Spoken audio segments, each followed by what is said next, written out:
క్రీస్తునందు ప్రియ సహోదరి సహోదరులారా, ఈరోజు చాలా ఆనందకరమైన రోజు. ఎందుకంటే దాదాపుగా ఒక సంవత్సరం తర్వాత ఇక్కడ మేమందరం ఒక టీం లాగా కలుసుకుని, మరి brother Shyam Sundar, sister Sudha, brother John Jeevaratnam, sister Miriam అందరం కలిసి దాదాపుగా సంవత్సరం తర్వాత దేవుని వాక్యము మేము ధ్యానించి అదే వాక్యాన్ని మీకు అందజేసే అవకాశం దేవుడు కలుగజేశాడు. దేవునికి నేను కృతజ్ఞతలు చెల్లిస్తున్నాను. ముందుగా సిస్టర్ మిరియం వచ్చి వాక్య పరిచయం చేస్తారు, చిన్న ఉపోద్ఘాతం ఇస్తారు, ప్రార్థన చేస్తారు. దానికి నేను తర్జుమా చేస్తాను. తర్వాత బ్రదర్ జాన్ జీవరత్నం గారు వర్తమాన సందేశం ఇచ్చినప్పుడు బ్రదర్ శ్యామ్ సుందర్ గారు దాన్ని తర్జుమా చేస్తారు. ముందుగా మనము sister మిరియంని ఆహ్వానిద్దాము. Sister please come sister. Hallelujah. Hallelujah. Praise the Lord. దేవుని స్తోత్రములు. We are the blessed children of the Most High God. మనము మహాన్నతుని దేవుని యొక్క కుమారులుగా ఉన్నాము, కుమార్తెలుగా ఉన్నాము. Amen. Amen. Amen. I thank God for this time so that we all could join together spiritually to meditate His word and to be encouraged, strengthened by the power of God. మనందరం ఇలా కూడుకుని దేవుని యొక్క వాక్యాన్ని ధ్యానించి అదే విధంగా మనం ప్రోత్సాహం చెందే విధముగా దేవుడు మనకి ఇచ్చిన అవకాశానికి నేను కృతజ్ఞతలు చెల్లిస్తున్నాను. Coming Friday, that is next Friday, is going to be the Good Friday. వచ్చే శుక్రవారము మంచి శుక్రవారము. Every year we celebrate or we remember this Good Friday and we meditate all the 7 verses from the cross of Calvary, what Jesus was saying when he was crucified. మనము ప్రతి మంచి శుక్రవారం రోజు కూడా దేవుని యొక్క 7 మాటల్ని ధ్యానించి మరి ఆయన చెప్పిన విషయాలన్నీ కూడా ధ్యానిస్తూ ఉంటాం మనము. It is good to meditate the 7 verses what Jesus was telling on the cross of Calvary. యేసుక్రీస్తు వారు శిలువ మీద పలికిన 7 మాటలు ధ్యానించడం మంచిదే. But this year or last week God spoke to me something else. కానీ పోయిన వారము దేవుడు నాకు వేరే విషయం కూడా తెలియజేశాడు. Which every one of his children ought to know and follow this. ఆయన యొక్క పిల్లలమైన మనము అది తెలుసుకోవాలి, దాన్ని పాటించాలి. See, Romans 8th chapter, the topic for that 8th chapter is free from indwelling sin. In my New King James Version Bible, the topic given to that 8th chapter, Romans 8th chapter, free from indwelling sin. రోమీయులకు రాసిన పత్రిక 8వ అధ్యాయంలో English లో ఉన్న title ఏమనుందంటే మనలో ఉన్న పాపము నుండి మనం విముక్తి కలగటం ఎలాగా. See, 7th chapter, Paul was writing, who can separate me? See, my flesh is willing to do sin, but my spirit is not willing. This fight is there, but who will deliver me from this fight? 7వ అధ్యాయంలో మనం చూసినట్లయితే పౌలు మన శరీరానికి మన ఆత్మకి మధ్యలో ఉన్న ఆ ఘర్షణ గురించి తెలియజేస్తూ ఉంటాడు. See, but 8th chapter, 2nd verse, the law of the spirit of life in Christ Jesus has made me free from the law of sin and death. రోమీయులకు రాసిన పత్రిక 8వ అధ్యాయం 2వ వచనం చూసినట్లయితే క్రీస్తు యేసునందు జీవమునిచ్చు ఆత్మ యొక్క నియమము పాప మరణముల నియమము నుండి నన్ను విడిపించెను. ఎట్లనగా ధర్మశాస్త్రము దేనిని చేయజాలక పోయెనో దానిని దేవుడు చేసెను. Since Adam, people were under the bondage of sin and death. ఆదాము దగ్గర నుండి అప్పటి వరకు మనం చూసినట్లయితే మనుష్యులు పాపం యొక్క బంధకంలో ఉండారు. God's will and plan for every human being to be set free from the law of sin and death. మరణము పాపము యొక్క బంధకాల నుండి ప్రతి ఒక్కరు కూడా విముక్తి కలగాలనేది దేవుని యొక్క కోరిక. That's why he sent his son Jesus Christ and to be sacrificed on the cross of Calvary. కనుకనే ఆయన కుమారుణ్ణి పంపించి తలవరి మీద ఆయన సిలువ వేయించారు. What is the law of the spirit of life? Same chapter, 5th verse, living according to the spirit. మనము 5వ వచనం చూసినట్లయితే ఆత్మానుసారులు ఆత్మ విషయముల మీద మనస్సు నుంచుదురు. See, we meditate the 7 sayings, but God's plan for you and me through the cross of Calvary, we have to live according to the Spirit of God. మనము ఆ 7 వాక్యాల గురించి, 7 వచనాల గురించి, 7 పలుకుల గురించి మనము ధ్యానించాలి గాని, దేవుడు తలస్తున్నది ఏంటంటే మనము ఆత్మానుసారులుగా ఉండాలి. See, every year we meditate the 7 sayings and we continue to live in the same old life. మనము ప్రతి సంవత్సరం కూడా మంచి శుక్రవారం రోజు ఈ 7 పలుకుల్ని మనము ధ్యానిస్తాము. కానీ దాని తర్వాత మనము పాత పాపంలోనే, పాత దీంట్లోనే నడుస్తూ ఉంటాం. And saying this world is sinful world, we are still living in the world and we live in the flesh, so we cannot be without sin. All these excuses. మనము ఈ పాప లోకంలో ఉన్నాము, మనం ఈ లోకం మధ్యలో ఉన్నాం కాబట్టి మనం కూడా పాపం చేయలేకుండా ఉండలేము, ఇలాంటి సాకులు చెప్తూ ఉంటాం మనం. Romans 6:10 says, the death Jesus died on the cross of Calvary, he died to sin once for all, but the life that he lives to God. మనము రోమీయులకు రాసిన పత్రిక 6వ అధ్యాయం 10వ వచనం చూసినట్లయితే, ఏలయనగా ఆయన చనిపోవుట చూడగా పాపము విషయమై ఒక్కమారే చనిపోయాను గాని ఆయన జీవించుట చూడగా దేవుని విషయమై జీవించుచున్నాడు. Next verse we have to listen to it very carefully. Same 6th chapter verses 11. Likewise, you also reckon yourselves to be dead indeed to sin, but alive to God in Christ Jesus our Lord. మనము 11వ వచనాన్ని చాలా జాగ్రత్తగా చదవాలి, దాన్ని మనము పాటించాలి కూడా. అటువలే మీరును పాపము విషయమై మృతులుగాను, దేవుని విషయమై క్రీస్తు యేసునందు సజీవులుగాను మిమ్మును మీరే ఎంచుకొనుడి. Jesus was crucified, he died to sin.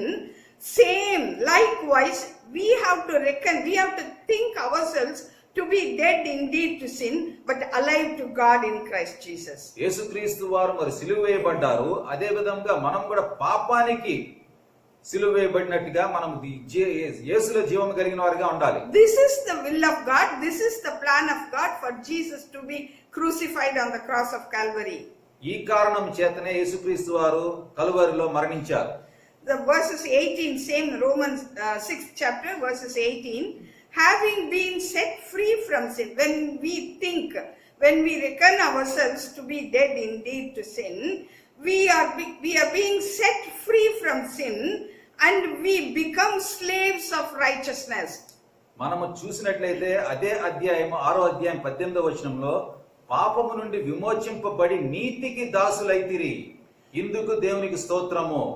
When we believe that Jesus was crucified on the cross, we should have the assurance that I have been set free from sin and I became the slaves of righteousness. మనం యేసుక్రీస్తు వారు సిలువ మీద మరణించారన్న విషయాన్ని మనం నమ్మినప్పుడు మనము పాపానికి కూడా దూరంగా ఉండి మనము నీతికి దాసులుగా ఉన్నామన్న విషయం గ్రహించాలి. What is the result or what is the fruit of this life? Holiness. ఇలాగ మనము నీతికి దాసులుగా ఉంటే ఏమవుతుందంటే పరిశుద్ధంగా ఉంటాం. Even when pastor was in Bible study, he was meditating, I think 2 weeks back, how the prophecy was given in the book of Daniel 9th chapter about Jesus Christ, why he was sent to this world or to be crucified. Daniel 9:24, to finish the transgression, to make an end of sins, to make reconciliation for iniquity, to bring an everlasting righteousness. మనము దానియేలు 9వ అధ్యాయము 24వ వచనం చూద్దాము. దాంట్లో యేసుక్రీస్తు వారి గురించి రాసి ఉంది, పాత నిబంధనలోనే అది ఉంది, మనకు తెలిసిన విషయమే. దానియేలు 9:24 చూద్దాం మనము.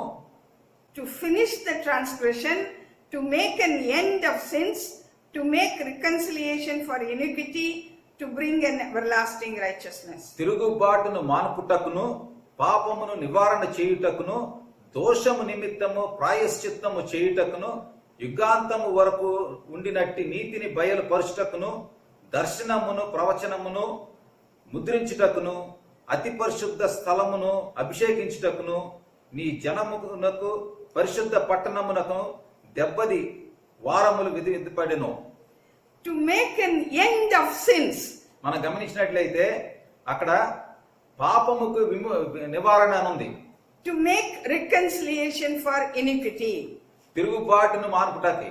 This was fulfilled on the cross of Calvary. ఇది కల్వరి శిలువ మీద సంపూర్ణమయ్యింది. Paul realized this. He realized that he was set free from sin and became a slave to righteousness. పౌలు ఇది గ్రహించాడు. అతను పాపము నుండి విముక్తి కలిగి నీతికి దాసుడిగా ఉన్నాడన్న విషయం గ్రహించాడు.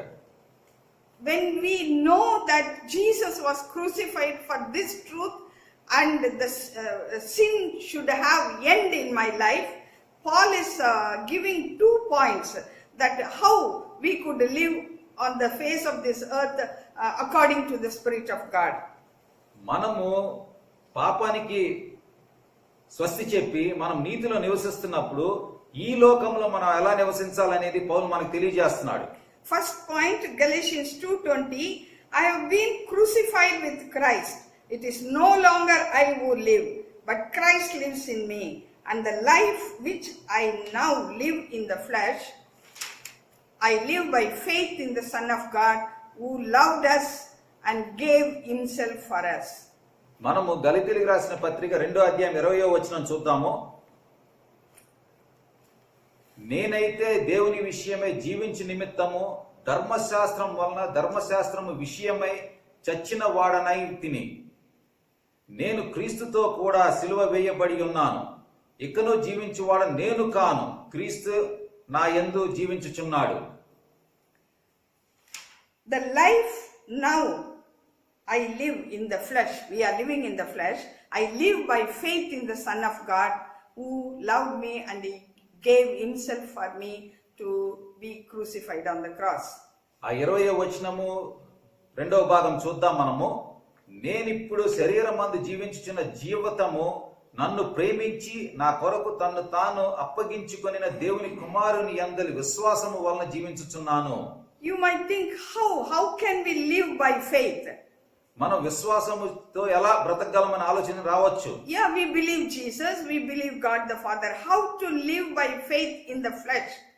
మనము యేసు నమ్ముతాము, తండ్రిని నమ్ముతాము, కానీ ఈ శరీరంలో మనము విశ్వాసంతో ఎలా జీవించగలము? It's in the book of Jeremiah, 17th chapter, 7 and 8th verse.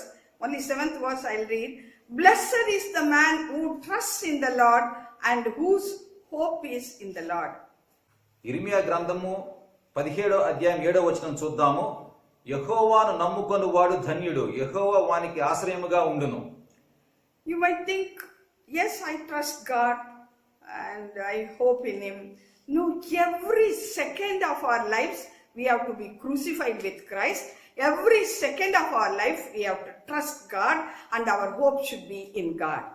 మనము విశ్వాసముతో ఉండటం అంటే మన ప్రతి క్షణము కూడా ఈ లోకానికి చచ్చిపోతూ ఉండాలి. అదే విధంగా ప్రతి క్షణము కూడా దేవునిలో యేసులో నివసిస్తూ ఉండాలి. Yes, we trust God. You might think, what is hope? Hope is 1 Peter 1:4. 1 Peter 1st chapter 4th verse. మనం నిరీక్షణతో ఉండాలి. మరి నిరీక్షణ అంటే ఏంటో కూడా మనం చూద్దాము. 1 పేతురు 1st chapter 4th verse.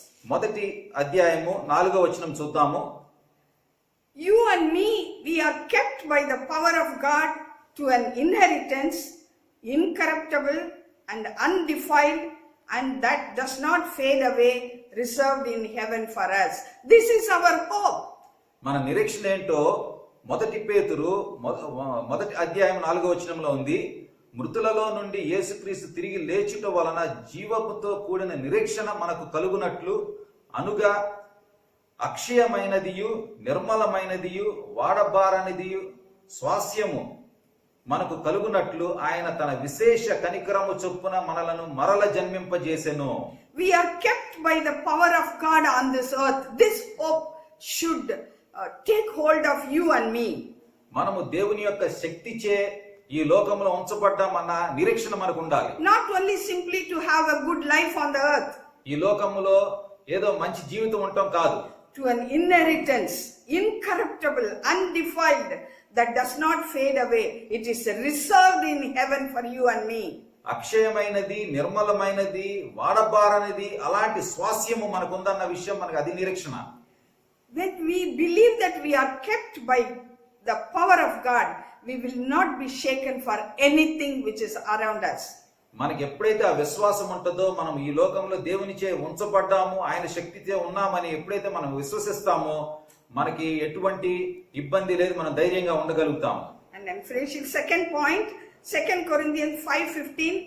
He died for all, that those who live should no longer live for themselves, but for him who died for us and rose again. మనము కొరింథీయులకు రాసిన 2వ పత్రిక 5వ అధ్యాయము 15వ వచనం చూద్దాము. కొరింథీయులకు రాసిన 2వ పత్రిక 5వ అధ్యాయం 15వ వచనము. జీవించి వారికి ఇక మీదట తమ కొరకు కాక తమ నిమిత్తము మృతి పొంది తిరిగి లేచిన వాని కొరకే జీవించుటకు ఆయన అందరి కొరకు మృతి పొందెనని నిశ్చయించి కొనుచున్నాము. Let us make a commitment for this on this Good Friday, that let us not live for ourselves anymore, but for him who died for us and rose again. ఈ మంచి శుక్రవారం రోజు మనము ఒక నిర్ణయం తీసుకుందాము. మనం ఇంక నుండి మన కోసం జీవించకుండా మన కోసము చనిపోయిన యేసు కోసము మన జీవిస్తానికి నిర్ణయం తీసుకుందాం. And 17th verse, if anyone is in Christ, he is a new creation, all things have passed away, behold all things have become new.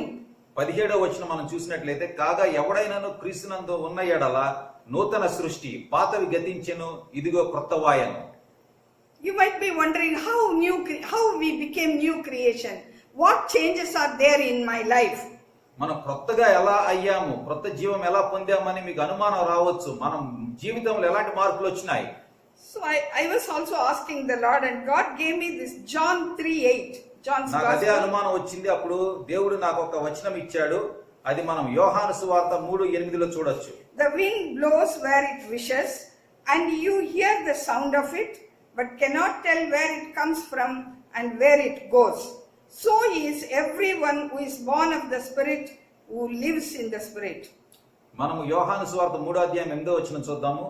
గాలి తనకిష్టమైన చోటను విసరును, నీవు దాని శబ్దము విందువే గాని అది ఎక్కడ ఉన్నది వచ్చునో ఎక్కడికి పోవునో నీకు తెలియదు. ఆత్మ మూలముగా జన్మించిన ప్రతివాడును అలాగే ఉన్నాడను. We are not living the way the world lives. ఈ లోకము జీవిస్తున్న విధానంగా మనం జీవించట్లేదు. We are not supposed to live. అలా జీవించకూడదు మనం.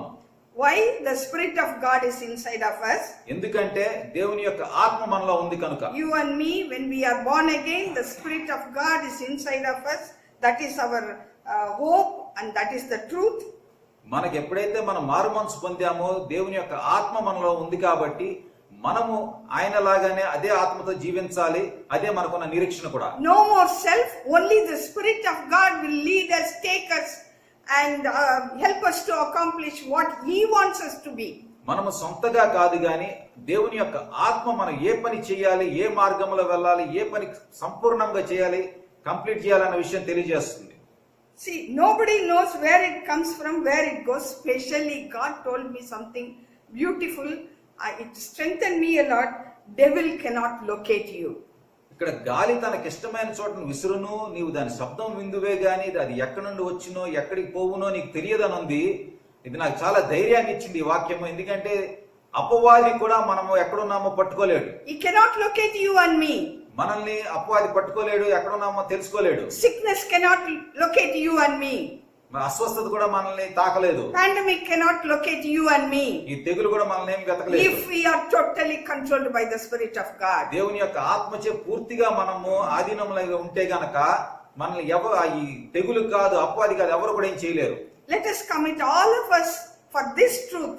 Let the Spirit of God be in total control of us, so that the evil, the devil, the pandemic, whatever it is, cannot locate you and me, because God wants us to His will to be fulfilled in and through our lives. మనము ఈ రోజు ఒక నిర్ణయం తీసుకుని దేవుని యొక్క ఆత్మలోనే జీవించడానికి ప్రయత్నించి మనం అది నిర్ణయం తీసుకుని ముందుకు సాగితే ఖచ్చితంగా ఏ తెగులు గాని, ఏ అపవాది గాని, ఏ అస్వస్థత గాని ఏది కూడా మనం తాకలేదు. మనకి కొత్త జీవితం వస్తుంది, కొత్త నిరీక్షణ ఉంటుంది. Let us pray. ప్రార్థన చేసుకుందాం. Most gracious Heavenly Father, we come to the throne of grace, thanking you for your Son and our Lord and Savior Jesus Christ, Father. మా ప్రియ పరలోకపు తండ్రి, మరి మీ పాదాల సన్నిధికి మేము వస్తున్నాము. మీ ప్రియ కుమారుని ద్వారా మాకు రక్షణ కలిగజేసినందుకు మీకు స్తోత్రాలు, కృతజ్ఞతలు చెల్లిస్తున్నాము. Your love towards us immeasurable, Father God. మా పట్ల మీకున్న ప్రేమ వెలకట్టలేని దేవా. You sent your Son to be sacrificed so that we could set free from sin and become slaves of righteousness. మీ కుమారుణ్ణి ఇక్కడికి పంపించి ఆయన బలియాగముగా అర్పించి మాకు విముక్తి, పాపం నుండి విముక్తి కలిగజేసి మేము నీతికి దాసులుగా చేశారు దేవా. And we could live the law of the Spirit of life, where the Spirit of God is in total control of us. ఆత్మ యొక్క ద్వారా మేము జీవిస్తూ ఆ ఆత్మ మాలో ఉండే విధంగా మీరు చేసినందుకు స్తోత్రాలు దేవా.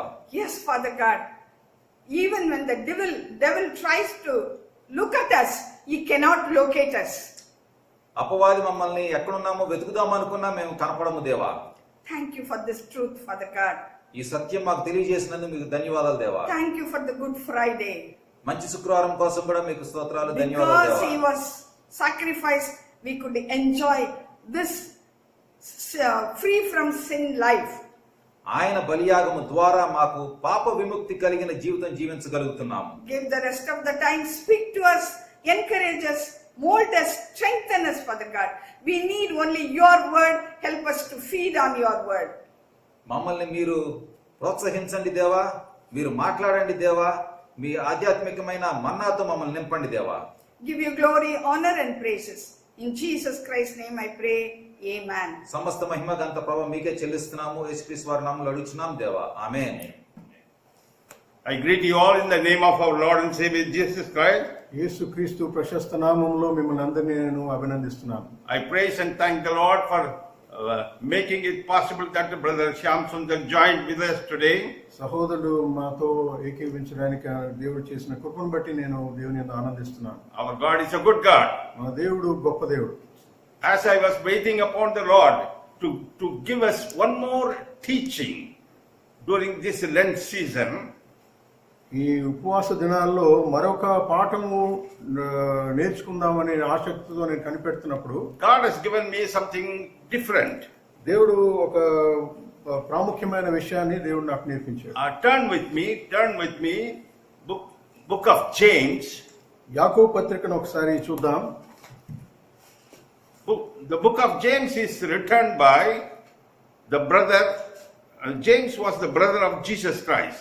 యేసుక్రీస్తు యొక్క సహోదరుడైన యాకోబు గారి చేత ఈ యాకోబు పత్రిక రాయబడి ఉన్నది.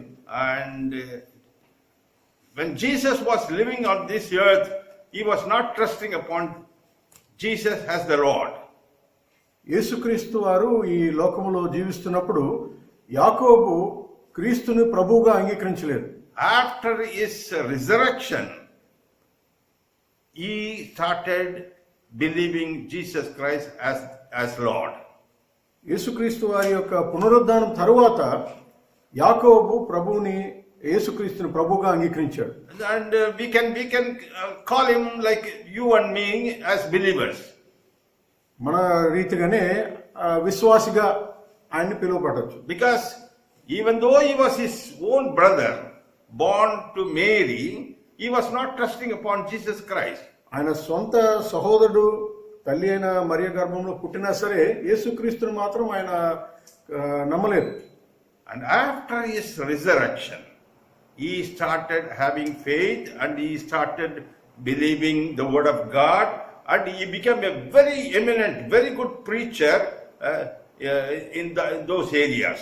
క్రీస్తు యొక్క మరణ పునరుద్ధానం తరువాత యేసు ప్రభువుని విశ్వసించడం మొదలుపెట్టాడు. ఆ తర్వాత బలమైన సేవకుడిగా మార్చబడ్డాడు. And if you turn with me, book of James, first chapter, first verse says, యాకోబు పత్రిక మొదటి అధ్యాయం మొదటి వచనం, James, a servant of God and of the Lord Jesus Christ, to the 12 tribes scattered among the nations.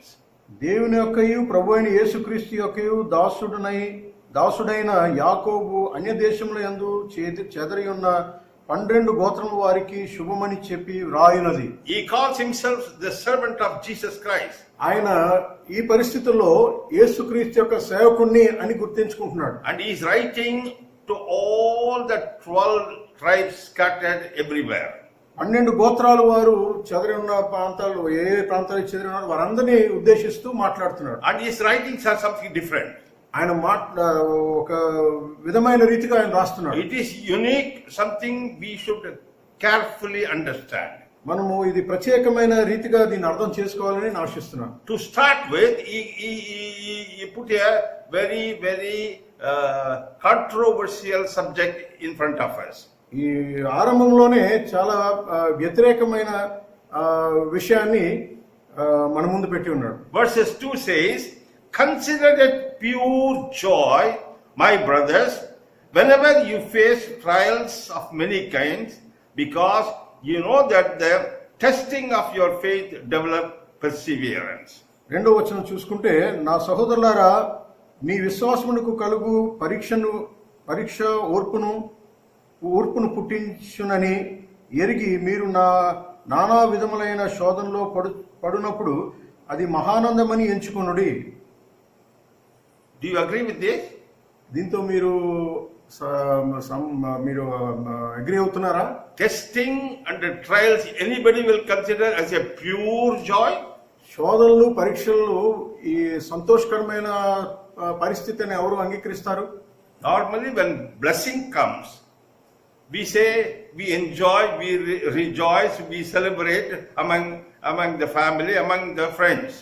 ఆశీర్వాదం పొందుకున్నప్పుడు ఆనందంతో సహోదరుల మధ్య కుటుంబం మధ్య ఆనందిస్తాం. Here James is writing that when testing and trials comes, you should enjoy it. ఈ దైవదాసుడు యాకోబు ఏంటి రాస్తున్నాడంటే, ఈ పరిస్థితుల్లో శోధనలు ఇక్కట్లు వచ్చినప్పుడు సంతోషించి ఆనందించాలని. How we can receive testing and trials as a pure joy in our life? ఈ శోధనలు పరీక్షలు వచ్చినప్పుడు అది సంతోషమని ఏ రీతిగా మనం ఎంచుకోగలుగుతాం? The secret behind this is this testing and the trials develops perseverance in your life. ఓర్పును సహనమును ఈ యొక్క పరీక్షల ద్వారా మనం నేర్చుకోగలుగుతాం. See, there are 2 verses in English. ఆంగ్ల భాషలో 2 పదాలు ఉన్నాయి, Perseverance and patient. ఓర్పు సహనము అనేది. And I don't know, in Tamil, this perseverance is, and we endure, we tolerate. సహనము, సహించుట అని. Yes, that word I like. We endure that. దాన్ని సహిస్తాం. So we get some time trials and tests, so that we should we cannot be patient, but we have to endure it. We have to take it as it is. పరీక్షల్లో గుండా మనం వెళ్తున్నప్పుడు, శోధనలో వెళ్తున్నప్పుడు మనం దాన్ని సహించాలి. See, you will be having a lot of occasion in your life that the test, the trials in your life unjustly come to you. అన్యాయమైన రీతిగా అనేక మార్లు మన జీవితంలో ఈ పరీక్షలు, పరిస్థితులు, శోధనలు మనం ఎదుర్కొంటుంటాం. You may be doing everything perfectly all right. అన్ని సరైన రీతిగా చేసినప్పటికీ Unnecessarily somebody will try to put blame on you. అనుకోని రీతిగా నింద మోపేస్తూ ఉంటారు. In no way you are connected with that. దాంతో సంబంధం ఏమీ లేనప్పటికీ And people are ready to believe the blamers, not you. నీ యొక్క యథార్థమైన జీవితాన్ని అంగీకరించుకుంటా ఆ యొక్క నిందను ఇతరులు అంగీకరిస్తారు. Sometimes you go to your room and cry, why this is happening in my life? ఏకాంతంలో వెళ్ళినప్పుడు నా జీవితంలో ఎందుకు ఈ రీతిగా జరుగుతుందని అనుకుంటాం. I do my job perfectly all right. నా పని నేను స్వచ్ఛందంగా బాగానే చేశాను అనుకుంటాను. Why people are unnecessarily blaming me? మనుషులు ఎందుకు నన్ను ఈ రీతిగా నిందిస్తున్నారు? Don't you have this sort of experience in your life? మీ జీవితంలో కూడా ఎటువంటి అనుభూతి మీకు కలిగి ఉన్నది కదా? Definitely you and I will be having this sort of experience in our life. మన జీవితంలో మీరు నేను కూడా ఇటువంటి అనుభూతిలో మనం ప్రవేశిస్తుంటాం. Unduly, unnecessarily we are blamed. అనుకున్న రీతిగా అన్యాయంగా మనం నిందింపడుతుంటాం. We are punished for what we don't deserve. మనం దేనికైతే యోగ్యులం కామో దానికి నిందాస్పదంగా అయిపోతుంటాం. What shall we do? ఏం చేయాలి? Normally we say, or we go back to the Lord saying that, Lord, why this test? Why I go through this sort of trials? అటువంటి పరిస్థితుల్లో దేవుని దగ్గరికి వెళ్ళి మనం మొరపెట్టుకుంటాం, దేవా నాకు ఎందుకు ఈ రీతిగా కలిగి ఉన్నది అని. And we cry with each other. ఒకరితో ఒకరు సహోదరులు పంచుకుంటున్నప్పుడు మనము బాధను వ్యక్తపరుస్తుంటాం. Salary is not there. జీతం దొరకపోవచ్చు. Suddenly the Arbab is sending me back to India. మన యొక్క అర్బాబులు వెంటనే ఇండియాకి పంపించవచ్చు. There is a big question mark. What mistake I did to have this trial and test? నాకు ఇటువంటి సంభవం జరిగింది ఎందుచేత, నేను ఏ పరిస్థితి బట్టి నాకు ఇలా జరిగిందని ఆలోచిస్తాం. James is encouraging that consider this as a pure joy. అటువంటి పరిస్థితుల్లో యాకోబు దైవజనుడు ఏంటంటున్నాడంటే ఆ పరిస్థితిని మహా సంతోషకరమైన రీతిగా దాన్ని అంగీకరించమంటుంటాడు. Is it possible? అది సాధ్యమా? It has to be possible. అది ప్రభునందు సాధ్యమే. This trials and testings will improve or increase your perseverance. ఈ యొక్క శోధనలు, ఇబ్బందులు, ఇక్కట్లు మన యొక్క ఓర్పును, సహనాన్ని పెంచుతాయి. Why you need this perseverance? ఎందుకు ఓర్పు కలిగి ఉండాలి మనము? Verses 4 says, 4వ వచనం రాయబడింది, perseverance must finish its work so that you may be mature and complete, not lacking anything. మీరు సంపూర్ణను అనునాంగులను ఏ విషయంలోనైనాను కొదువు లేని వారునై ఉండున్నట్లు ఓర్పు తన క్రియను కొనసాగింపనీయుడి. God has given a wonderful title for this message. ఈ యొక్క సందేశానికి ఒక మంచి టైటిల్ ప్రభు నాకు ఇచ్చాడు. Be mature and complete. Be mature and complete. సంపూర్ణమైన పరిపక్వత కలిగి ఉండుట. Hallelujah. See, everybody, as children of God, we want to be matured and complete. సంపూర్ణత లేక పరిపక్వతము కలిగి ఉండవట చాలా అవసరత ఉంది. What do you mean by maturity? What do you mean by maturity? Is nothing but a progressing. పరిపక్వత అనేది దాని తాత్పర్యం ఏంటంటే జీవితంలో అభివృద్ధి చెందుట. Yesterday my granddaughter was so happy, enjoying, because she has been promoted from 2nd standard to 3rd standard. నిన్నటి దినాన్ని నా మనవరాలు 2వ తరగతి నుంచి 3వ తరగతికి ప్రమోట్ అయింది కాబట్టి చాలా సంతోషంగా ఉంది. That is her progress in her life. తన జీవితంలో పొందుకున్న మేలు లేకపోతే పరిపక్వతం. Being children of God, we also should mature from one faith to another faith level. మన జీవితంలో కూడా విశ్వాసులుగా ఉన్నాం కాబట్టి ఒక తరగతి నుంచి ఇంకో తరగతికి మనము హెచ్చింపడాలి. That is the will of God, that we should mature, we should improve or increase in our faith. మన విశ్వాసంలో తర్బీదు పొందుతుండాలి, ముందంజ వేస్తూ ఉండాలి. We should not be the same old Christians. పాత రీతి జీవితమే ఎల్లప్పుడూ జీవించడం కాదు. Today we are believers, tomorrow we should be the ministers of word of God. ఈ దినాన్ని మనం విశ్వాసులమై ఉండుట మంచిది, రేపటి దినాన్ని దేవుని సేవకులుగా మారుట అవసరత. I was very happy to hear that next week you people are going to preach all the 7 verses on the cross. నేను విన్నది ఏంటంటే మీరు వచ్చే శుక్రవారం నాడు మీరందరూ 7 మాటలు కూడా ఒక్కొక్కరు వారిగా మీరు మాట్లాడతారని విన్నాను. చాలా సంతోషమైన విషయం. We should have different stages in our spiritual life. మన జీవితంలో, విశ్వాస జీవితంలో మనం ముందుకు వెళ్తున్న కొలది ముందంజ అనేది మనం తెలుసుకోవాలి. Be mature and complete so that you will not have any lacking in your life. ఏ మేలు కొదువు లేకుండానట్లు పరిపక్వతం పొందుతూ ఉండాలి. Hallelujah. Hallelujah. Is it not a good topic, good lesson, good choice for you and me during this Lent season? ఈ ఉపవాస దినాల్లో ఇది ఒక మంచి పాఠం మనం నేర్చుకుంటున్నాం కదా. So we are going to see how the test and the trial of in my life will become pure joy. ఈ శోధనలు గుండా మనం పోతున్నప్పుడు అది సంతోషకరమైన రీతిగా ఏ రీతిగా మారుతుందో ఆ విషయాన్ని మనం గమనిద్దాం. See, as I told you, there are 2 verses in English, perseverance and patience. రెండు మాటలు ఉన్నాయని చెప్పాను కదా, ఓర్పు సహనం. So what is perseverance? It is nothing but we endure all the troubles comes in our life. సహనము అంటే దాని అర్థం ఏంటి? మన జీవితంలో ఎదుర్కొంటున్న ఎదురుబాటు అంతటిని సహించుతూ ముందుకు పోవటం. What is patience? ఓర్పు అనేది ఏంటి? Patience is we wait for the things to happen in our life. ఓర్పు అనేది ఏంటంటే జీవితంలో జరగవలసిన విషయాల గురించి మనము ఓర్పు కలిగి ఉంటాం. And James is talking about these two important things. యాకోబు సేవకుడు ఈ రెండు విషయాల గురించి మాట్లాడుతున్నాడు. James 5th chapter verses 7 to 11. 5వ అధ్యాయము 7వ వచనం నుండి 11వ వచనం నుండి చూస్తే, And we see that, here the word of God is talking about a farmer. ఒక రైతు గురించి మాట్లాడుతున్నాడు ఇక్కడ. A farmer sow the seeds in the field. ఒక విత్తువాడు తన విత్తనాలు వేసుకుంటూ వెళ్ళిపోతుంటాడు. The next day he will not get the crops. మరుసటి దినాన్ని ఏమాత్రం కూడా ఫలితం దొరకదు. He should be patient. He should wait for the time, season to get the crops. విత్తనాలు వేసిన కొంతకాలానికి దాని యొక్క ఫలితం వస్తుంది. But perseverance, the word of God is giving a good example of Job. యోబు యొక్క ఉదాహరణ వాక్యంలో మనకి మంచి ఉదాహరణగా తెలుస్తుంది ఏంటంటే సహనం అంటే ఏంటి అని. See, in his life, he was so perseverant. He tolerated, even though he was a rightful man,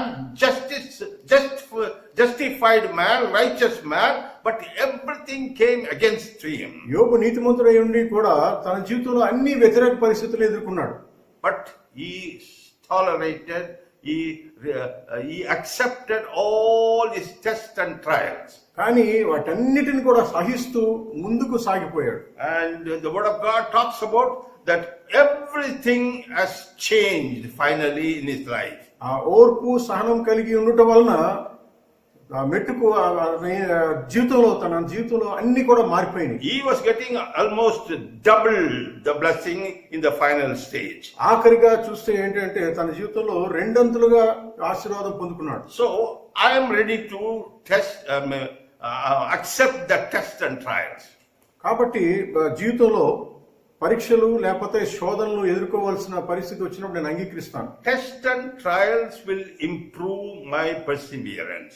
శోధనలు పరీక్షలు మన యొక్క విశ్వాస జీవితాన్ని అభివృద్ధి చెందిస్తుంటాయి. So that I get the compassion and the love from mercy from the Lord. దేవుని యొద్ద నుండి కృపా కనికరములు పొందుకోవటానికి ఈ శోధనలు మనం సహించినప్పుడు మనం యోగ్యులుగా మారుతాం. So I asked the Lord, give me an example. Who tolerated the temptation or testing or trials so that I can learn from him?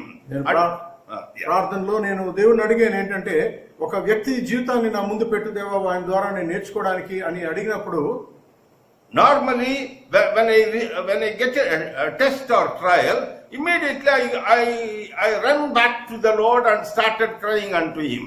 నా జీవితంలో శోధనలు ఇక్కట్లు ఇబ్బందులు వచ్చినప్పుడు వెంటనే మోకరించి దేవుని సన్నిధికి వెళ్ళి నేను మొరపెడుతుంటాను.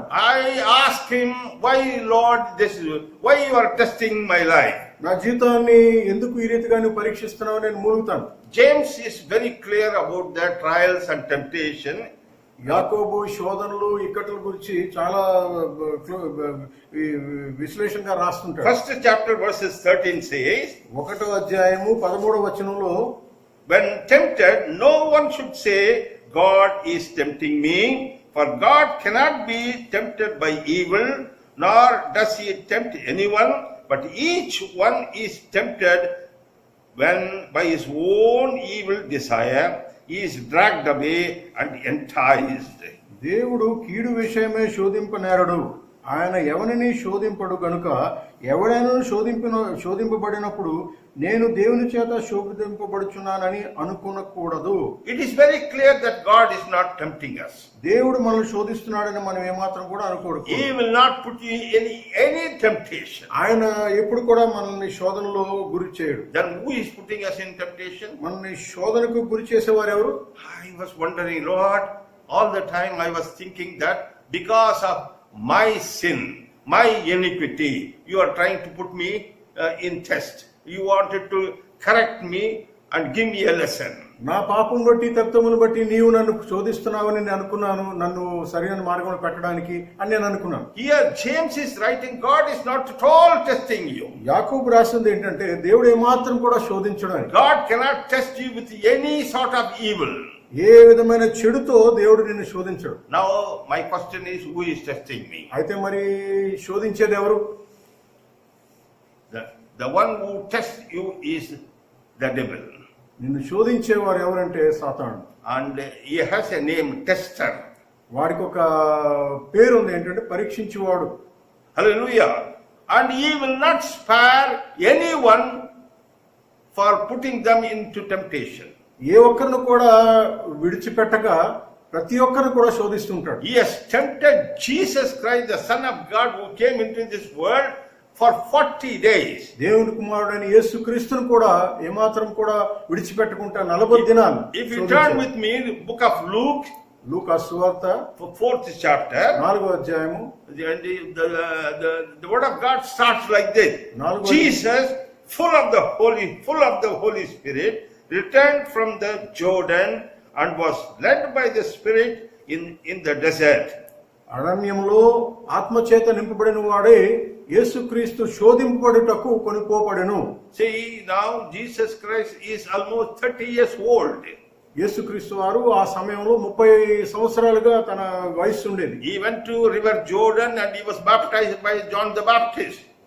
యోర్దాను నదిలో యోహాను చేత బాప్తిసం పొందిన తరువాత The Spirit of God came upon him, anointed him. దేవుని యొక్క ఆత్మ ఆయన మీద దిగి వచ్చి అభిషేకించింది. Now he is full-fledged minister. ఆయన ఆత్మ చేత నింపబడిన దైవజనుడు. And you will be wondering how devil can come to him. మనం అనుకోవచ్చు అటువంటి పరిస్థితుల్లో సాతానుడు ఆయన దగ్గరికి ఏ రీతిగా రాగలడు. And verses 2 say, రెండో వచనం రాయబడింది ఏంటంటే,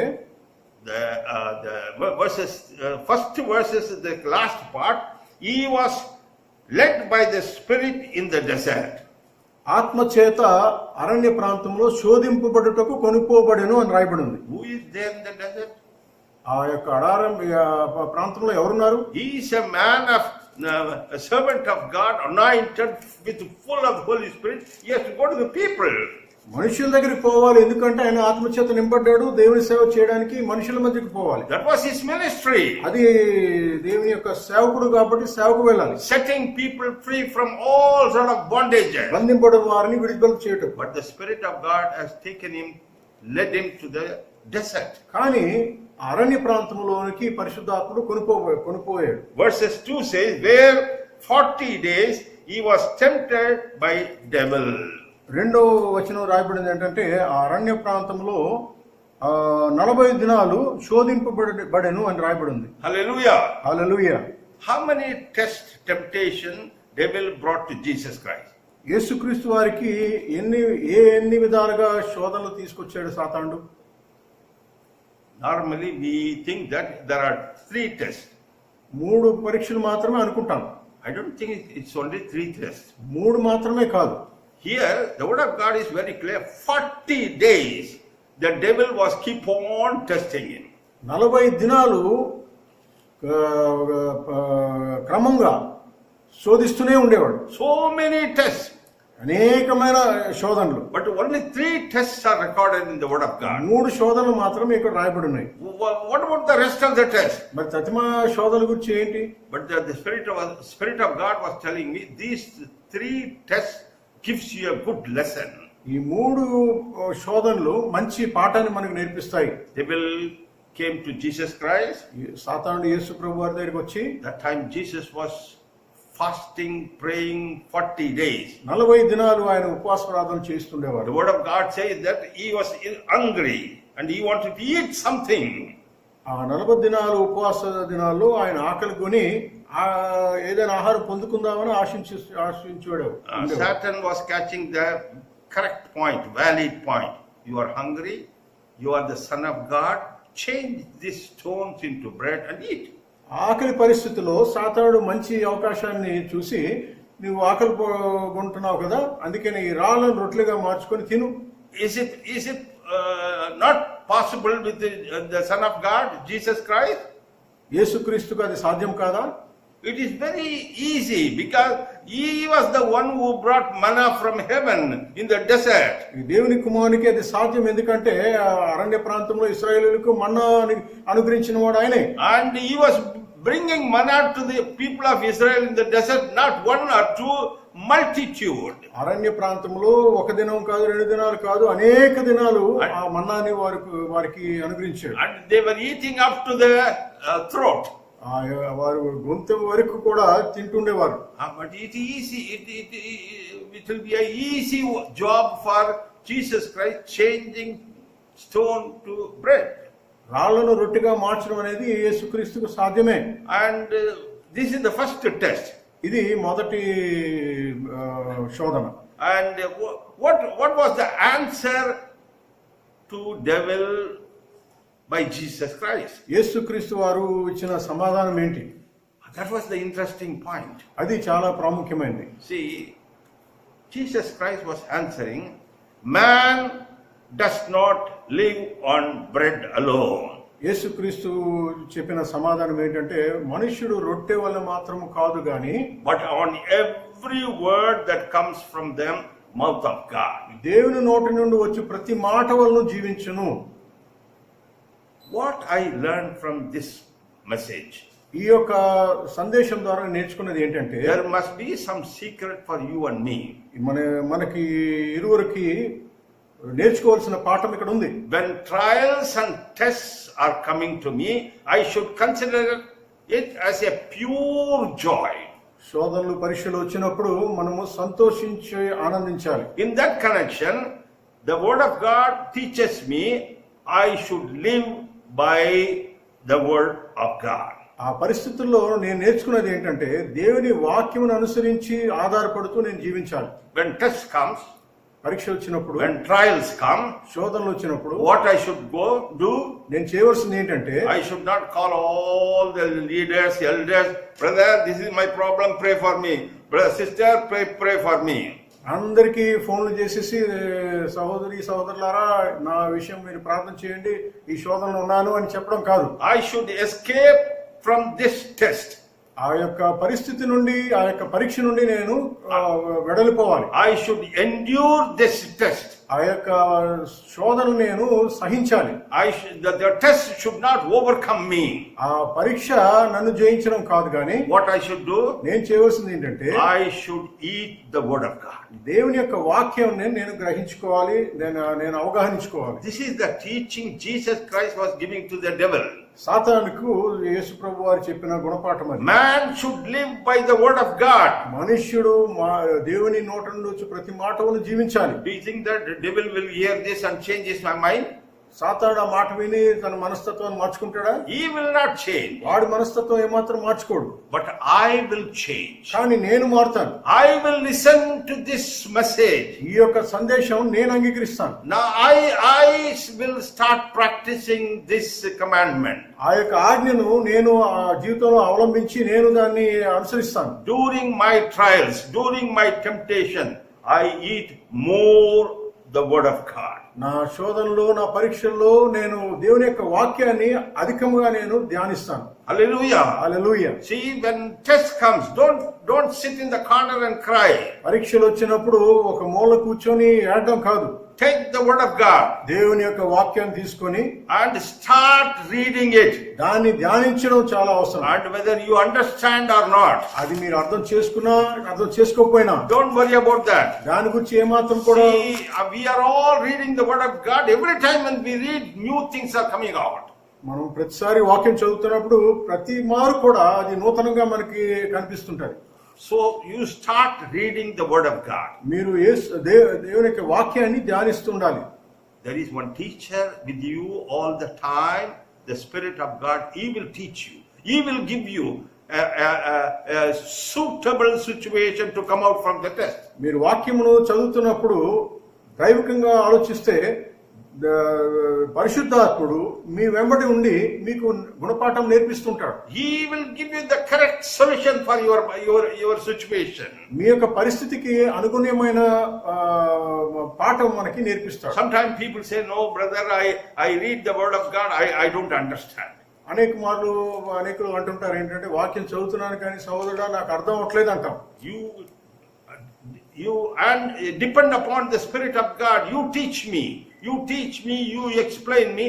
I do the reading of the word of God. నీ మనస్థితి ఏ రీతిగా ఉండాలంటే వాక్యం చదువుతున్నప్పుడు దేవా నేను వాక్యం చదువుతున్నాను కానీ అవగానించుకోవడానికి శక్తి నీవే నాకు దయచేయి. Hallelujah. Hallelujah. See, Jeremiah 15th chapter, ఇర్మియా 15వ అధ్యాయము 16th verse given us a very good encouragement. 15-16 ఇర్మియా. When your word came, I ate them. They were my joy and my heart's delight.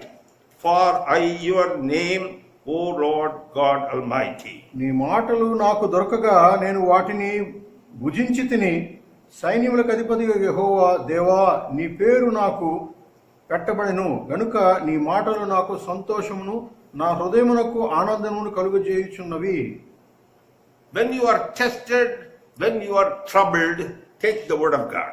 నువ్వు ఎప్పుడైతే కృంగిపోయి నిస్పృహ జీవితంలో జీవిస్తున్నావో దేవుని యొక్క వాక్యాన్ని పొందుకో. Instead of sitting in the corner and crying and praying, start reading the word of God. ఒక మూలలో కూర్చొని వేదన పొందే బదులు గ్రంథం విప్పి వాక్యమును చదవటం మంచిది. See, Jeremiah was a prophet in Israel. I started eating the word of God. ఈ ప్రవక్త అయిన ఇర్మియా రాస్తున్నది ఏంటంటే నీ వాక్యమును నేను తినటం మొదలు పెట్టాను. Not reading the word of God. చదవడం కాదు తినడాడట. I was wondering, laughing, how can you eat the word of God? దేవుని యొక్క వాక్యాన్ని నేను తిన్నాను అంటే అది నేను అది ఏ రీతిగా సాధ్యమని నేను ఆలోచించాను. When my wife gives me food, నా భార్య నాకు భోజనం ఇచ్చినప్పుడు and she serves me rice, నాకు అన్నం పెట్టినప్పుడు, and I am not searching every rice and whether it is good or bad. ప్రతి ఒక్క మెతుకును నేను వెతకను మంచిదా చెడ్డదా అని. I totally believe that she has cooked a good food and started eating. మంచి ఆహారం నాకు పెట్టిందని నేను వెంటనే తినడం మొదలు పెట్టేస్తాను. Sometimes she complains that slowly you eat. ఒక్కొక్కప్పుడు అమ్మగారు చెప్తుంటారు ఏంటంటే నెమ్మదిగా తినండి అని. How can I eat slowly this good food? ఇంత మంచి ఆహారాన్ని నెమ్మదిగా ఎలా తింటానో నేను చెప్తాను. Jeremiah was eating the word of God. ఇర్మియా ప్రవక్త దేవుని యొక్క వాక్యాన్ని భుజించాడట. Devil is always making a trick to you that don't read the word of God because you can't understand it. సాతానుడు ఏదో చిక్కుల్లో పెట్టేసి తలంపులు పెట్టేస్తుంటాడు ఏంటంటే దాన్ని అర్థం చేసుకోవడం ఈ పరిస్థితుల్లో అర్థం చేసుకోవడం కష్టం. One of my friend was telling that if I don't get sleep, I read the word of God, immediately I get sleep. నా సహోదరుడు ఒక మాట చెప్పాడు ఏంటంటే ఎప్పుడైతే నా నిద్ర రాదో నేను వాక్యాన్ని ఎక్కువ చదువుతాను అప్పుడు నా నిద్ర వచ్చేస్తుంది. These are all the tricks of the devil. సాతాను యొక్క కుయుక్తులు ఇవి. If you read the word of God, you are eating the word of God. నీ వాక్యం ఎప్పుడైతే చదువుతావో నువ్వు దాన్ని భుజిస్తావు. Man shall live by the word of God.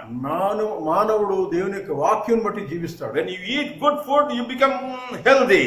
దేవుని యొక్క మంచి ఆహారం నువ్వు భుజించినప్పుడు ఆరోగ్యం పొందుకుంటావు. If you eat more the word of God, you become spiritually healthy. నీవు ఎప్పుడైతే దేవుని యొక్క వాక్యాన్ని భుజిస్తావో మంచి ఆరోగ్యం పొందుకుంటావు ఆత్మీయ రీతిగా. And Job 23:12 says, I treasured the word of God. ఆయన పెదవుల ఆజ్ఞను నేను విడిచి తిరగలేదు. ఆయన నోటి మాటలను నా స్వాభిప్రాయము కంటే ఎక్కువగా ఎంచితిని. I have treasured the words of his mouth more than my daily bread. నా యొక్క అనుదిన ఆహారం కంటేను శ్రేష్టంగా దేవుని యొక్క వాక్యాన్ని నేను ఎంచుకున్నాను. See, this is the experience of Job in his life. యోబు యొక్క అనుభూతిలో ఇది ఒక విషయం. Not only eating the word of God, వాక్యమును భుజించుటకు మాత్రమే కాదు, not only trusting upon the word of God, వాక్యం మీద ఆధారపడమే కాదు, he started treasuring, accumulating. or preserving, storing the word of God in his life. దేవుని యొక్క వాక్యాన్ని ప్రశస్తముగా ఎంచుకొని దాన్ని జీర్ణించుకున్నాడు. And why it is more than my daily food. అది ఎంతగా అంటున్నాడంటే నా అనుదిన ఆహారం కంటే ఇది శ్రేష్టమైనది అని అంటున్నాడు. Hallelujah. Hallelujah. So, what the lesson from the first temptation of Jesus Christ gives to me? ఆ యొక్క మొదటి శోధన యేసుక్రీస్తు వారు పొందిన దాన్ని బట్టి నేను ఏంటి నేర్చుకుంటున్నానంటే, You and I cannot stop devil being testing us. సాతాను ఏమాత్రం కూడా నిన్ను నన్ను శోధించనివ్వకుండా ఆపలేము. He will test us. మనల్ని శోధిస్తాడు. Because he tested Jesus Christ. యేసును శోధించినప్పుడు మనల్ని కూడా శోధిస్తాడు. He tested Jesus Christ, Son of God, with full of Holy Spirit, power, anointed. Why can't he test you and me? దేవుని ఆత్మచేత నింపబడిన దేవుని కుమారుని యేసుక్రీస్తును శోధించినప్పుడు నిన్ను నన్ను ఎందుకు శోధించడు? He will test you. నిన్ను నన్ను తప్పగా శోధిస్తాడు. When test comes in your life, నీ జీవితంలో పరీక్ష వచ్చినప్పుడు take the word of God. వాక్యమును తీసుకో.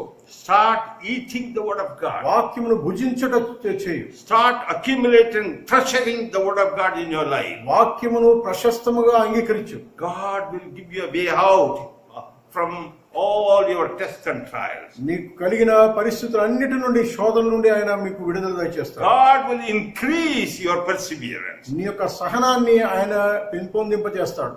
This is the truth I learned from this message. ఈ యొక్క సందేశం ద్వారా నేను నేర్చుకున్న పాఠం ఇది. The word of God, whether I understand or not, వాక్యాన్ని నేను సంపూర్ణంగా అర్థం చేసుకున్నా చేసుకోకపోయినా సరే, I keep on eating. అది భుజించుట నా బాధ్యత. I keep on eating and I keep on storing in my life the word of God. వాక్యాన్ని భుజిస్తూ దాన్ని ప్రశస్తముగా ఎంచుకొని నేను It జీవించడానికి is the work of the Spirit of God to teach me, opening doors to escape from my trials and temptation. దేవుని యొక్క బాధ్యత ఏంటంటే ఈ యొక్క శోధన నుండి నేను వేరు చేయబడి దాని నుండి పారిపోట ఏ రీతిగా దేవుడే నేర్పిస్తాడు నాకు. What is the second temptation of Jesus Christ in the wilderness? ఆ యొక్క అరణ్య ప్రాంతంలో రెండవ శోధన ఏంటి యేసు ప్రభు వారు పొందింది? See verses 5, 4th chapter, Luke 4th chapter, verses 5 onwards. The devil led him up to high place and showed him in an instant all the kingdoms of the world, and he said to him, I will give you all their authority and splendor, for it has been given to me, and I can give it to anyone I want to. So if you worship me, it will be yours. ఈ లోక సౌందర్యాన్ని అంతటిని చూపించి ఇదంతయు దీని అధికారం నాకు ఇవ్వబడింది, నేను నీకు ఇస్తాను, నీవు కేవలం నాకు మోకరిల్లినప్పుడు. See, here the devil is very smart. ఇక్కడ సాతానుడు చాలా యుక్తిగా ప్రవర్తించాడు. Do you believe that what he has said is truth? ఇక్కడ ఏంటైతే చెప్పాడో అది సత్యమని మీరు గ్రహిస్తారా? The world and all its splendor has been given to me. I can give to anyone I want. నాకు ఇష్టం వచ్చిన వారికి నేను ఈ యొక్క లోక సౌందర్యాన్ని అంతటికు అధికారం నేను ఇవ్వగలను. When I was a young man, this was my question. నాకు నా యవ్వనములో నాకు ఇది ఒక ప్రశ్న. See, I believe that I worship the living God. నేను సజీవుడైన దేవుడిని నేను ఆరాధిస్తున్నాను. I don't worship any statue, any idol. విగ్రహాన్ని మాత్రం నేను పూజించట్లేదు. But we are poor people. కానీ మేము పేద పరిస్థితులు ఉన్నాం. And the next meal is a question mark for us. ఆ దినాల్లో ఆహారము పొందుకోవడం అనేది చాలా కష్టం ఉండేది. But whereas this fellow is worshipping an idol which cannot talk, which cannot speak, which cannot even move from its own place. ఒక పరిస్థితి నుండి ఇంకొక స్థలానికి వెళ్ళే యోగ్యత లేని ఆ విగ్రహానికి ఆరాధిస్తున్న వారు అనేకులు ఉన్నారు. Look at his lifestyle. వారి యొక్క జీవితాన్ని చూడండి. What a prosperity life he is leading. ఎంత ఔన్నత్యమైన జీవితం జీవిస్తున్నాడో. It was a big question mark in my life, and I used to ask my father. నా తండ్రిని గారిని నేను అడుగుతుండేవాడిని, ఏంటంటే తండ్రి ఏంటి చేత ఈ రీతిగా వాడు బాగా శ్రేష్టమైన రీతిగా జీవిస్తున్నారు, నాకేమీ లేదని. And my father used to tell me, give me an answer. No, it's all this wealth and other things given by devil. నా తండ్రి గారు చెప్పేది ఏంటంటే సాతానుడు వారికి ఇచ్చిన బహుమతి అది. And that time I never used to believe him. నేను తండ్రి చెప్పిన మాటలు ఏమాత్రం అంగీకరించలేకపోయి ఉండేవాడిని. When I was a young man, my only ambition, somehow I want to become a rich man. నా యొక్క యవ్వనంలో నాకుండే ఉద్దేశం ఏంటంటే ఏ రీతిగా అయినా సరే నేను మంచి ధనవంతుడు కావాలి. I used to challenge God. One day I will become a rich man. దేవునితో నేను పంతం పట్టుండేవాడిని, ఒక దినాన్ని నేను తప్పక మంచి ధనవంతుడు అవుతాను అని. And there was no answer. ఏమాత్రం కూడా నాకు జవాబు వచ్చేది కాదు. I was sitting in China with a big companion in the hotel for a dinner. ఒక దినాన్ని చైనా దేశంలో అనేక స్నేహితులతో పాటు భోజనం కొరకు కూర్చున్న హోటల్లో. And one man was asking, you are all the time telling my God, what is this, Mr. John? Because they don't believe God. ఒక స్నేహితుడు నన్ను ప్రశ్నించాడు, చైనా స్నేహితుడు, ఏంటంటే ఎప్పుడు చూసినా సరే దేవుడు దేవుడు అంటావు కదా, ఈ విషయం ఏంటి అని నన్ను ప్రశ్నించాడు. And if your God is there with you, then why can't you become a rich man? And why can't you have your own printing press? నువ్వు చెప్తున్న రీతిగా దేవుడే నిజంగా ఉన్నాడు అంటే దేవుడు నిన్ను ఎందుకు ఒక గొప్ప ప్రింటింగ్ ప్రెస్ అధికారిగా చేయకూడదు? Then I told him, Baba, I am the son of the richest man in the world. అయ్యా, నేనైతే ఈ లోకంలో ఉన్న అందరూ ధనికుల కంటే ధనవంతుడైన వ్యక్తి యొక్క కుమారుడు నేను. He owns the whole world. ఈ లోకమంతటను ఆయన కలిగి ఉన్నాడు. Not only this world, all the galaxy, all the universe. సృష్టిలో ఉన్న సమస్తాన్ని ఆయన కలిగి ఉన్నాడు. He is my father. ఆయన నా తండ్రి. And people were wondering and looking at each other and who is that? Who is your father? ఆ రీతిగా చెప్పినప్పుడు నీ తండ్రి ఎవరో చెప్పు అనేసి వారు విభ్రాంతి చెందారు. God is my father. అప్పుడు నేను చెప్పాను, God is my father. దేవుడు నా తండ్రి అని చెప్పాను. And I always tell them that I don't have God, I have a father in heaven. నాకు దేవుడు లేడు కానీ I have a father. పరలోకమందు నాకు ఒక తండ్రి ఉన్నాడని చెప్పాను. If my father owns everything in this universe, ఈ లోకంలో సమస్తము ఆయన కలిగి ఉంటే definitely it will come to me. తప్పక నాకే అంతా నాకు చెందుతుంది. Because I am an adopted child of God. దేవుని చేత నేను దత్తత పొంది ఉన్నాను. Devil was so cunning talking to the Son of God that I will give to you. సాతానుడు ఆ రీతిగా నేను నీకు ఇస్తాను అని యేసు ప్రభువుతో చెప్తున్నాడు. What you need to do? నువ్వు చేయవలసింది ఏంటంటే You need to worship me.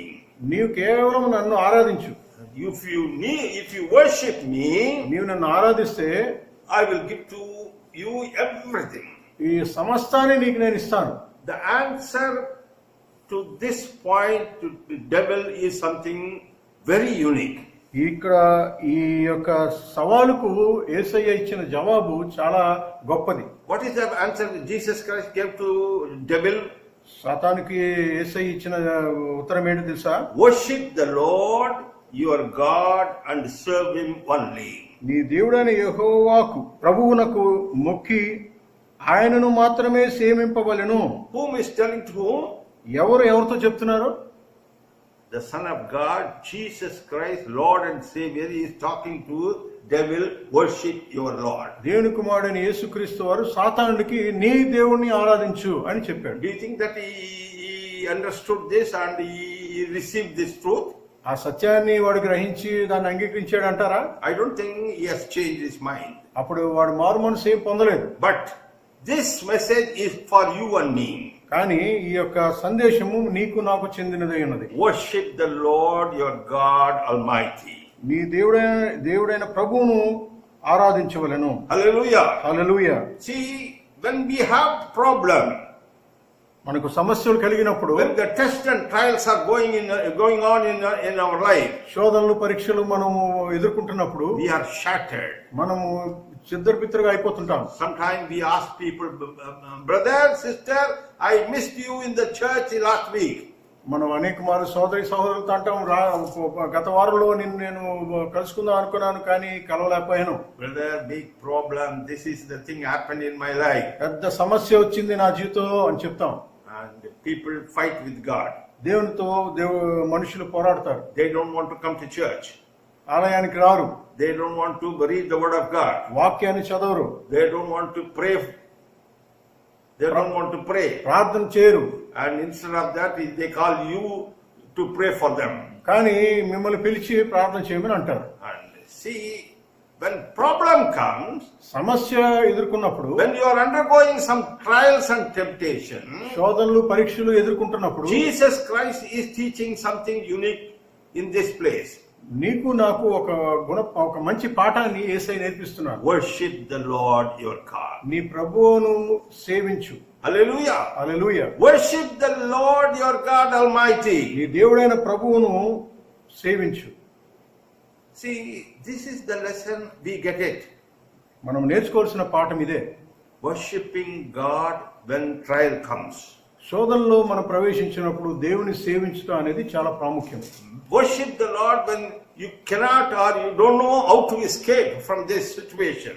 పరిస్థితుల్లో నుండి విడుదల పొందలేని స్థితిలో ఉన్నప్పుడు, It is difficult situation to do worshiping the Lord. దేవుని ఆ పరిస్థితుల్లో ఆరాధించుట, సేవించడం అనేది చాలా కష్టం. Hallelujah. Hallelujah. See, worshiping the Lord when your birthday or wedding anniversary is easy. సంతోషకరమైన సంఘటనల్లో, దినాల్లో, పుట్టినరోజు కానీ,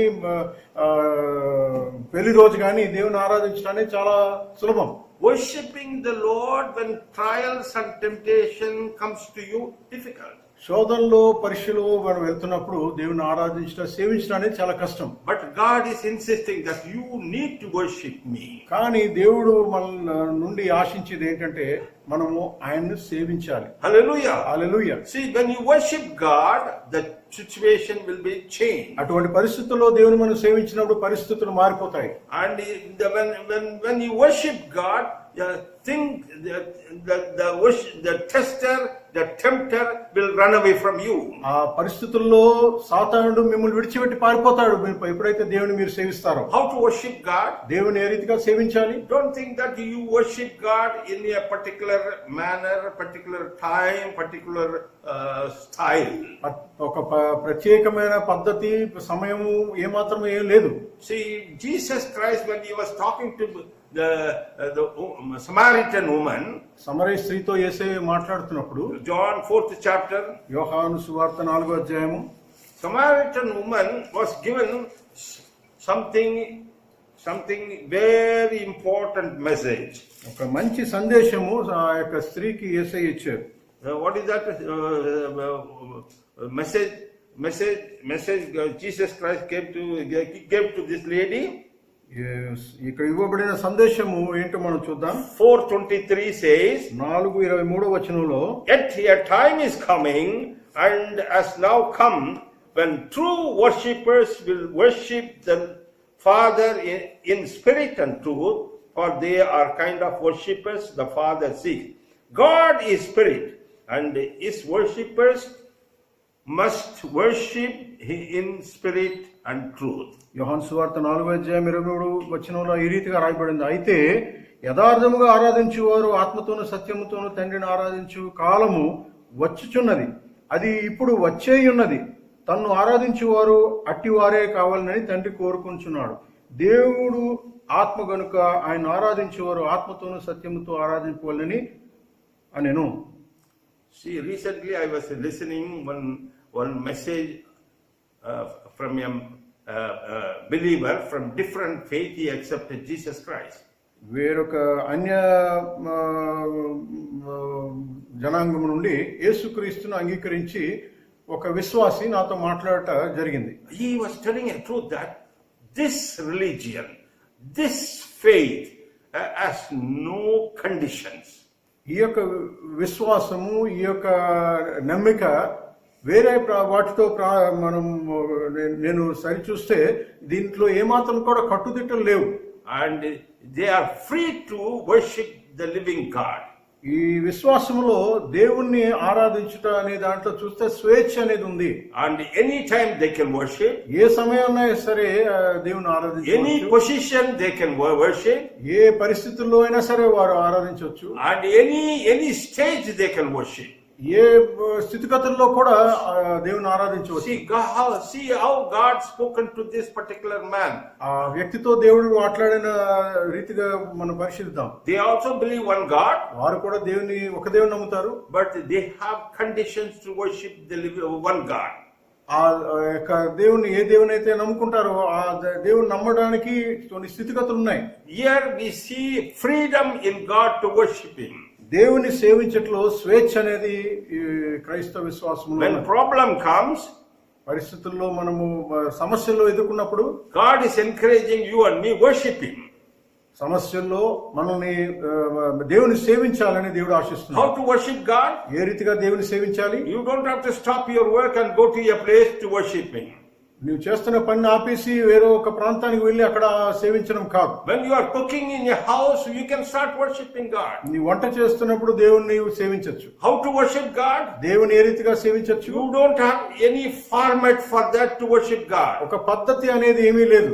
God is looking at your heart. దేవుడు నీ హృదయాన్ని చూస్తున్నాడు. God is good and His mercy endureth forever. దేవుడు మంచివాడు, ఆయన నిరంతరము కనికరము గలవాడు. Yes. In Telugu, I love this word. God మంచివాడు is కనికరము నిరంతరం ఉన్నది. ఆయన కనికరము, ఆయన జాలి, మంచితనము నిరంతరం ఉంటుంది. If you confess that God is good, దేవుడు మంచివాడు అని చెప్పినప్పుడు, if you confess God is good, you are accepting that He is a good God. నీవు ఎప్పుడైతే దేవుడు మంచివాడని గ్రహిస్తావో, and this good God will not give you anything bad in your life. నీ జీవితంలో ఏ చెడును కూడా ఆయన రాకుండా చేస్తాడు. and His goodness will be always with you, endures with you. నిరంతరము ఆయన మంచితనము నీతో వెంబడిస్తుంటాడు. Only these words you can worship God. ఆ యొక్క మాటతోనే దేవుని నీవు ఆరాధించవచ్చు. God is good. ఆ దేవుడు మంచివాడు. His mercy endures forever. ఆయన కనికరము నిరంతరం ఉండును. and even when I was going for walking, I used to keep on murmuring these words. నేను మా ఉదయాన్నే నడుచుకొని వెళ్తున్నప్పుడు ఈ మాటలు నేను ధ్యానిస్తూ వెళ్తుంటాను. God is good. దేవుడు మంచివాడు. Worship Him in loudly when you are alone. నీవు ఒంటరిగా ఉన్నప్పుడు ఆయన్ని సేవించు. You confess that His mercy endureth forever. ఆయన కనికరం నిరంతరం ఉంటుందని నోటితో ఒప్పుకో. and whatever the thoughts coming in your mind, నీ మనస్సులో ఎటువంటి తలంపులు వచ్చినా సరే, thank you God for forgiving all my sin. దేవా నీవు నా పాపలన్నిటిని క్షమించినందుకు వందనాలు. thank you God for healing all my sickness. నా యొక్క వ్యాధులన్నిటినీ స్వస్థపరిచినందుకు నీకు వందనాలు. thank you for your love and mercy poured upon in my life. నీ కృపా కనికరములో నా జీవితంలో నీవు ప్రవహింపచేసినందుకు వందనాలు. whatever truth, whatever the grace and mercy you receive, you can mention that and you can worship Him. ఏ దీవెనలైతే నువ్వు పొందుకున్నావో ఆ కృపా దీవెనలన్నిటినీ జ్ఞాపకం చేసుకుంటూ దేవుని ఆరాధించు. as you are working, you can worship Him. నువ్వు పని చేస్తూ దేవుని సేవించవచ్చు. as you are driving the vehicle, you can worship Him. నీవు నీ యొక్క వాహనాన్ని నడుపుతూ దేవుని స్తుతించవచ్చు. worship your Lord, your God Almighty. నీ దేవుడైన యెహోవాని నీ హృదయపూర్వకంగా సేవించు. Jesus Christ told the devil, but it is a message for me, it is a lesson for me. యేసయ్య సాతానుకు చెప్పిన మాట సత్యమే, కానీ అది మనకు పాఠమై ఉన్నది. so during this Lent season, we learn two truths, that we eat the word of God. ఈ ఉపవాస దినాల్లో నేర్చుకున్న రెండు మాటలు ఏంటంటే, మొదటిగా దేవుని యొక్క వాక్యాన్ని భుజించాలి. we not only read the word of God, we eat the word of God. వాక్యమును చదువుట మాత్రమే కాదు, కానీ వాక్యాన్ని భుజించాలి. and the second point is we worship God in every situation, anytime. రెండవదిగా అన్ని పరిస్థితుల్లో దేవుణ్ణి సేవించుట. this will improve or increase your perseverance. నీ యొక్క ఓర్పును సహనాన్ని ఇంకను పెంచేస్తుంది. don't think that you can escape from the temptations. శోధన నుండి మీరు పారిపోలేరు. God should strengthen your perseverance. దేవుడే నీ యొక్క సహనాన్ని పెంచగలడు. and if this perseverance is increased in your life, నీ జీవితంలో సహనం ఎప్పుడైతే పెరుగుతుందో, and this perseverance will start working in your life, నీ యొక్క ఓర్పు సహనము జీవితంలో అనేక క్రియలు చేస్తుంది. you will be matured and perfect. పరిపక్వతము పొందుతుంటావు నువ్వు. Be matured and perfect. నీవు పరిపక్వము పొంది సంపూర్ణంగా మార్చబడతావు. You will not lack anything. ఏ మాత్రం కొదువు లేని వాడుగా ఉంటావు. Hallelujah. Hallelujah. This is the lesson I learned from this season, Lent season. ఈ యొక్క ఉపవాస దినాల్లో నేర్చుకున్న ఈ పాఠం ఇది. I wanted to give the same lessons to you and everybody who listens there. ఎవరైతే వింటున్నారో వారి అందరితో కూడా నేను ఈ యొక్క పాఠాన్ని, నేను నేర్చుకున్న పాఠాన్ని మీకు పంచుతున్నాను. Be matured and perfect. మీ యొక్క జీవితాల్లో పరిపక్వత పొంది సంపూర్ణులై ఉండండి. Increase your perseverance. మీ యొక్క సహనమును పెంచుకోండి. Eat the word of God. దేవుని యొక్క వాక్యాన్ని భుజించండి. Worship all the time. ఎల్లప్పుడూ నిరంతరము దేవుని సేవించండి. Hallelujah. Hallelujah. Let us close our eyes and pray. ఒక కళ్ళు మూసుకొని ప్రార్థన చేద్దాం. Heavenly Father, mighty God, పరలోకపు తండ్రి, గొప్ప దేవుడా, thank you for these good lessons you have given to us during this Lent season. మాకు ఇచ్చిన మంచి సందేశము పాఠమును బట్టి నీకు వందనాలు స్తోత్రాలు చెల్లిస్తున్నాను. Hereafter we will not be afraid, we will not become sad or sorrowful when temptation comes to us. శోధన మేము ఎదుర్కొన్నప్పుడు ఏమాత్రం మేము ప్రభా దిగులు చెందము నాయన. Every trials and temptation we change them into perseverance. ప్రతి శోధన పరీక్షను మేము సహనముతో ఎదుర్కొంటాం తండ్రి. The perseverance which has been created in our life will mature us, will perfect us. ఈ సహనము మమ్మల్ని పరిపక్వతలోనికి నడిపిస్తుంది కాబట్టి నీకు వందనాలు. So that we will lack nothing, Father God. ఏమాత్రము కొదువు లేకుండా మనం సంపూర్ణంగా చేస్తుంది కాబట్టి నీకు వందనాలు. We will have everything in our life. మా జీవితంలో సమస్తమే పొందుకుంటాం కాబట్టి నీకు స్తోత్రం. This is your promise. నీ యొక్క వాగ్దానం ఇదే ఉంది కాబట్టి I accept your promise and I share with my friends and brothers and those who are listening this message. నీవు ఇచ్చిన వాగ్దానాన్ని నమ్ముతున్నాను, అంగీకరిస్తున్నాను. నా సహోదరి సహోదరులతో నేను పంచుకున్నాను. Bless us, Lord. ప్రతి ఒక్కరిని Strengthen ఆశీర్వదించండి. us, Lord. మమ్మల్ని బలపరచండి. In Jesus' most precious name I pray. యేసుక్రీస్తు ప్రశస్త నామమున అడుగుచున్నాము తండ్రి. Let the congregation say Amen. అందరూ కలిసి ఆమేన్ అందాం. Amen. Amen. Thank you brothers, thank you sisters. మంచి సందేశము మనకి బ్రదర్ అందజేశారు. మరి ఉపవాస దినాల్లో మనము ఏ విధంగా ఉండాలి, అదేవిధంగా ఏ విధంగా మన విశ్వాసంలో కూడా మనం పరిపక్వత చెందాలి, అవన్నీ కూడా ఆయన మనకి చెప్పారు. దేవుని వాక్యం ద్వారా మనం ఏ విధంగా జీవించాలి, దాన్ని మనం ఎలా నెమరు వేసుకోవాలి, అదంతా కూడా ఆయన మనకి తెలియజేశారు. దేవుడు మరి బ్రదర్స్ని సిస్టర్స్ని ఆయన సేవలు ఇంకా వాడుకోవాలని నేను కోరుకుంటున్నాను. God will bless you, brother. God bless you, sister. God bless you all.